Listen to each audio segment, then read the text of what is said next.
High school board परीक्षाओं के दौरान परीक्षार्थियों के मन में व्याप्त भय को समाप्त करने के क्रम में निश्चित रूप से आपसे बातचीत करने का प्रयास हो रहा है और यहाँ पर प्रतिस्थापन विधि और विलोपन विधि क्या होती है उसके संबंध में चर्चा करेंगे। यहाँ पर देखिए बेटा, दोनों विधियाँ हम क्लास 8 से पढ़ते आ रहे हैं, 7 से पढ़ते आ रहे हैं। अब यह ध्यान देना है कि यहाँ पर चाहे प्रतिस्थापन विधि हो या विलोपन विधि हो, इसकी कठिनाई स्तर को बढ़ाया जाएगा, बस केवल इतनी बात है। जैसे यहाँ पर करा है कि निम्नलिखित रैखिक समीकरण युग्म को हल कीजिए। 15/x - y plus 22/x plus y equal to 5 तथा 40/x - y plus 55/x plus y is equal to 13 and x is not equal to 0, y is not equal to 0। तब अब यहाँ पर सॉल्यूशन करने के लिए, क्योंकि यहाँ पर अब हमारे पास जो मानक रूप है, हमेशा आपको याद रखना है कि a1x plus b1y plus c1 is equal to 0 and a2x plus b2y plus c2 is equal to 0। यही जो है रैखिक समीकरण युग्म का हमारे पास मानक रूप है।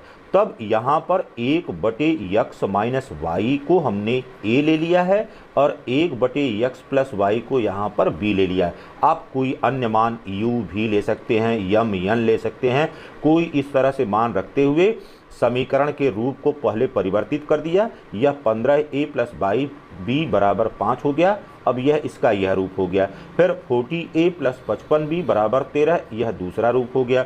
अब इन दोनों समीकरणों को बड़े आसानी से बराबर करते हुए किसी एक चर को बराबर करेंगे। जोड़ घटाना की जो भी प्रक्रिया होगी, जो भी प्रकृति होगी, उसके आधार पर करेंगे। तो समीकरण 1 में 5 से गुणा किया और समीकरण 2 में 2 से गुणा करने के पश्चात समीकरण का यह रूप हो गया।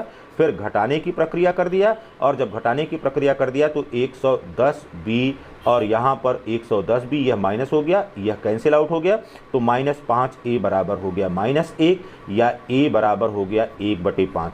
अब a हमने क्या लिया हुआ है? a हमने लिया हुआ है a बराबर है 1/x माइनस y के। तो यहाँ पर a का मान रख दिया। अब यहाँ पर जैसे ही मान रख दिया तो x माइनस वाई बराबर हमको 5 मिल गया। यहाँ पर पहली बात हो गई। अब देखिए a के इस मान को समीकरण 1 में रखने पर, तो यह प्रक्रिया कौन सी है? विलोपन की प्रक्रिया है। यहाँ पर एक चर को जोड़ या घटाने की प्रक्रिया के द्वारा हमने समाप्त कर दिया। तो a के इस मान को समीकरण 1 में रखने पर, अब जैसे ही यहाँ पर रखा तो हमको अब b का मान प्राप्त हो गया और यह b का मान हमको मिल गया 1/11 के। तो b बराबर क्या है? 1/x प्लस वाई है। तो यहाँ से x प्लस वाई बराबर मिल गया 11 के। अब समीकरण यहाँ पर तीसरा है और यह समीकरण चौथा है। समीकरण 3 और 4 को यहाँ पर जोड़ दीजिए, जोड़ने की प्रक्रिया कर रहे हैं। तो समीकरण 3 और 4 को जब जोड़ने की इस प्रकार से प्रक्रिया कर दे रहे हैं तो इस जोड़ने की प्रक्रिया में देखिए क्या हो रहा है? x माइनस वाई बराबर 5 हो गया, x plus y equal to 11 हो गया। यहाँ से 2x इज इक्वल टू हमको मिल गया 16 के, या x इज इक्वल टू यहाँ से हमको 8 मिल गया।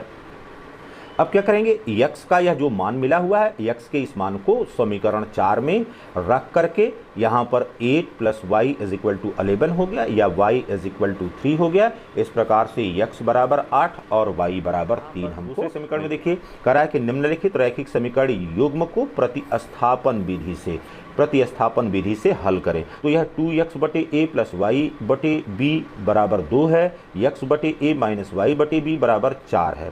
तो समीकरण 1 से अब यहाँ पर चाहे x का मान y के पदों में, तो x का मान y के पदों में या y का मान x के पदों में, यह प्रक्रिया कर लेंगे। तो यहाँ पर हमने निकाल लिया y is equal to b into 2 minus 2x/a।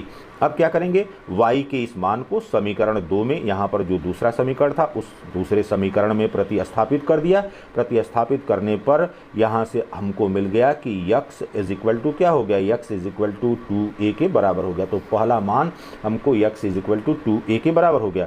अब x के इस मान को समीकरण 1 में रख देंगे और जैसे ही इसको समीकरण 1 में रख देंगे और जो भी यहाँ पर गणितीय प्रक्रियाएं हैं, जोड़ने घटाने गुणा की प्रक्रिया है, उसके आधार पर अब x बराबर 2a मिल गया और y बराबर -2b के मिल गया।